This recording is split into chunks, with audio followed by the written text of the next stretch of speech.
So you want to be a Jedi. First thing we have to do is talk about what does it mean to be a real Jedi.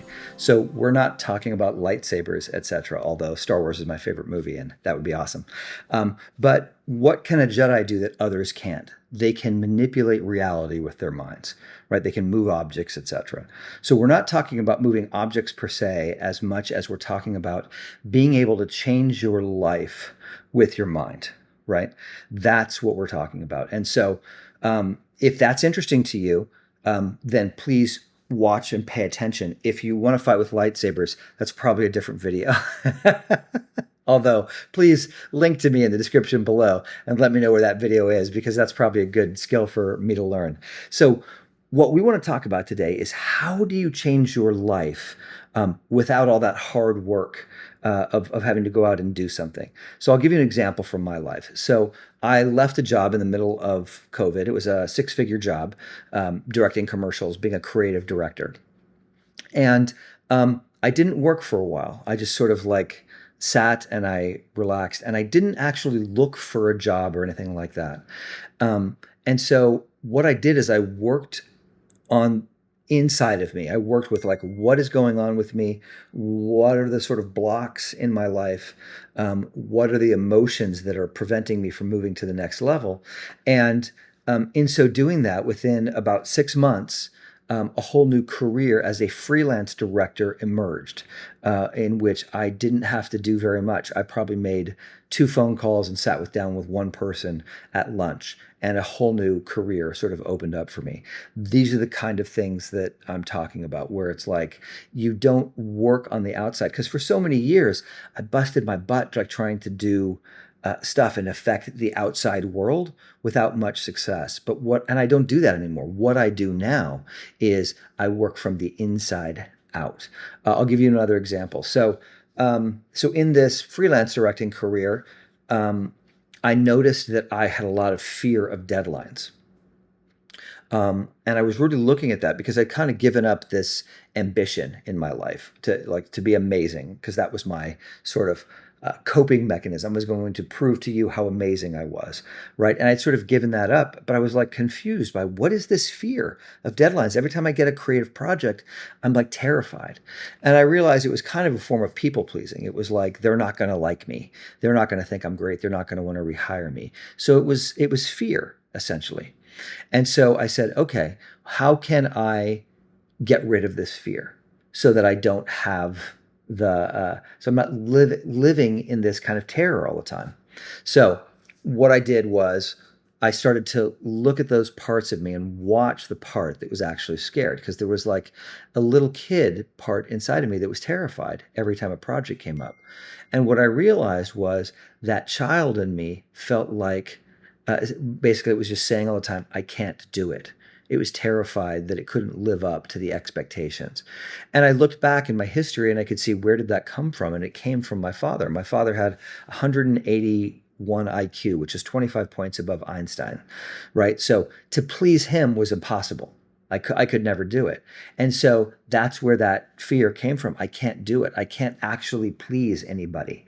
And so I was just reliving this terror and this fear over and over again. And then as I sat with this fear, amazing things opened up. I saw that little child in me that was so terrified I can't do it, that was its only job.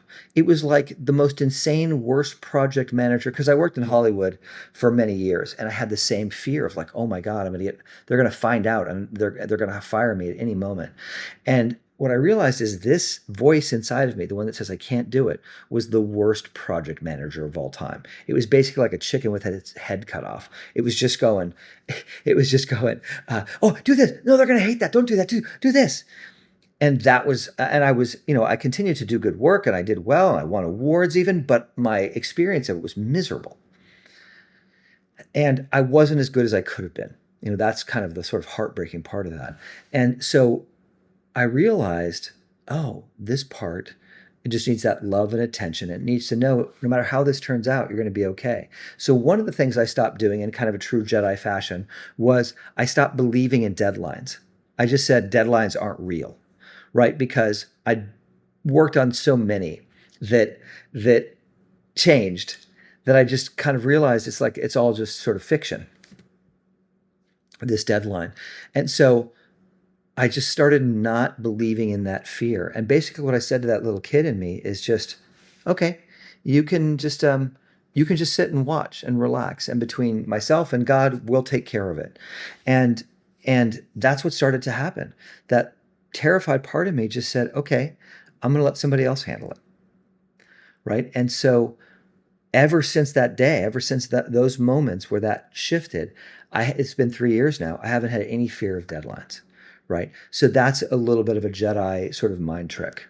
So, like to give you other examples, where people are blocked. I had this one client who came and they were trying to be in business with their sister and they couldn't figure out why. So we went back in the past and we looked and they were barely even aware. They barely even remembered that they had a situation where their father was shot by their uncle in a business dispute.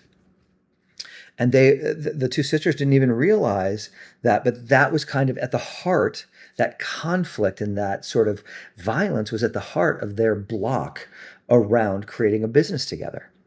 And it was really miraculous because both of these people really picked this up and understood it very quickly. And they were able to move so many blocks, like blocks through their church.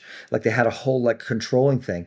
And they just sort of knocked off many. Like my sister, who's involved in my Unblock Your Brilliance community, she had this really kind of bad trauma in which she was like 10 years old. And our mother said to her, don't eat that. Your father doesn't love you because you weigh too much. And that was like her most painful thing. So she did one of our small group workshops and worked through that. And in a month, that whole energy was gone.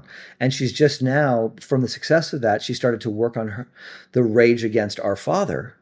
And that is now gone. Right? So these things that seem like they're with you for the rest of your lives can miraculously disappear. And it's like my life is filled with miracles. And it's like the people who I work with, their lives are filled with miracles. Because when you start to get rid of these blocks, your true power starts to come out. Right. So, so I encourage you, if you want to, you can sit down with me with a free 1 hour consultation, and we can just sit across from each other and talk and see what are the things that are blocking you and what's the genius that wants to come out. And then, of course, we have our Unblock Your Brilliance community, which is free. And there are plenty of 5-day challenges and courses and classes in there where you can start to learn how to do this, about finding what your blocks are, about awakening your intuition and starting to let your brilliance start to flow out of you. And inside of that, we do have some, sort of paid options to do this 1 month kind of intensive workshop where you and 3 other people do this small group workshop. We show up once a week. We work on these blocks together. In a 1 hour session, and then everybody goes off and there's this text chain and everybody works on their blocks for 5 minutes a day.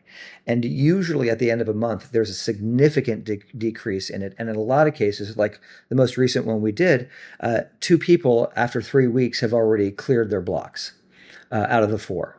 And that's not uncommon. It's not uncommon for people inside of 30 days to take the biggest, most painful thing in their life and for it to disappear. That's what I call being a real Jedi, is to take the things that are not working in your life and to revolutionize yourself and change yourself so that the outside world starts to mirror what's happening inside of you. So if you're interested in any of this, please, down in the description below, book a free consultation with me. Well, it's not going to kill you. Probably change your life for the better. There's a lot of people who've worked with me who say I've changed their lives forever, so you could be one of those people. And there's the free community. And please like and subscribe down there, somewhere down there, right? And so because we keep making more videos like this that will help you get to the root of the actual problem that you have, not the problem your ego is trying to fix and solve, but the actual problem you have in which you feel like you are not worthy or you are not good, because that's all bullshit, because you're amazing. Okay. So remember that you're amazing. In the comments below, if you're amazing, put a fire emoji in there and let me know how amazing you are. Put whatever emoji expresses you down in the comments. I want to know how amazing you are. Cheers.